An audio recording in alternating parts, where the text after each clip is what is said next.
Hello, my name is Paige Parker, and this presentation outlines my response to an unexpected budget reduction at Baker County Middle School following the failure of the district's override initiative. As principal, I'm required to make two difficult decisions here. One, eliminate a current teaching position and reduce the Title I budget by 10%. My goal was not only to simplify to make the numbers work, but to make an ethical and data-informed decision that protects the student and the services with the greatest documented need. So I began with the school improvement plan and student data, just to kind of outline the planning process and the budget following the school improvement plan. Science proficiency is only at 44%. 334 students are performing at a level 1 in ELA, and 483 students meet the chronic absenteeism indicator. Additionally, 92% of students are economically disadvantaged. Because of these needs, I prioritize and protected literacy and science support, attendance interventions, and receiving special education and English learner supports.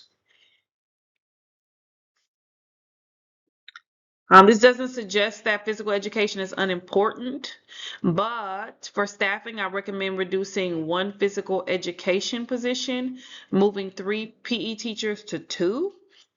Rather, PE is one of the few non-core areas with multiple positions, which allows the school to maintain the program while protecting the staffing in areas directly connected to our highest academic and student needs. Before an employee is released, I would also explore attrition, vacancies, transfers, or reassignments and work closely with HR to ensure that the district policies and due process requirements are followed. The original Title I budget was $423,225. A 10% reduction requires a cut of $42,322.50, leaving the revised budget of $380,902.50. Instead of reducing every program equally, I targeted flexible and deferrable expenses first. This includes reduction to a few things, but not core academic staffing, specialized access, and elective programming positions.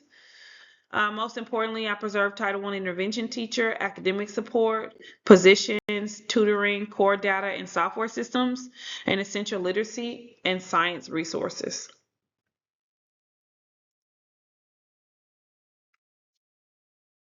As a principal, my goal is to always communicate transparency through this process. So, staff, families, and stakeholders need to understand that the reason for the change, what changed, and why decisions were made, and what remains protected. I will continue monitoring enrollment, student outcomes, and the budget monthly so that resources can be adjusted in alignment to the evidence that indicates where the need is. My goal is to protect, optimize, and advocate.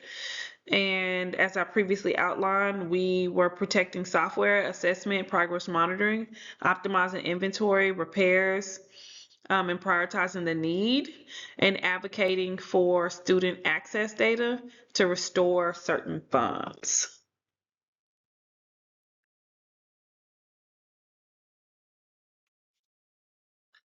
Staff, families, and stakeholders need to understand what has changed, why my decisions were made, and what remains protected. I will continue monitoring enrollment, student outcomes, and the budget monthly. Ultimately, effective financial leadership, I'm sorry, it's not about avoiding difficult decisions. It's about making those decisions ethically, transparently, and strategically. This revised budget meets the required reductions while protecting Baker County Middle School's highest priority student needs and maintaining the systems that are necessary for continuous school improvement.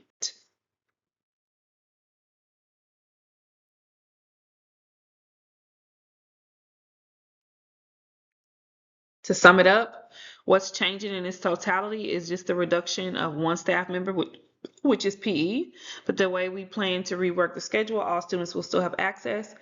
Title I is reduced by exactly 10%. Flexible costs reduced before intervention personnel. That way we still maintain our student center focus. What remains at the forefront is attendance and MTSS capacity, ELA, science, math, and specialized services for special education. Technology and data systems are continually protected. I will open the floor for any questions you guys may have.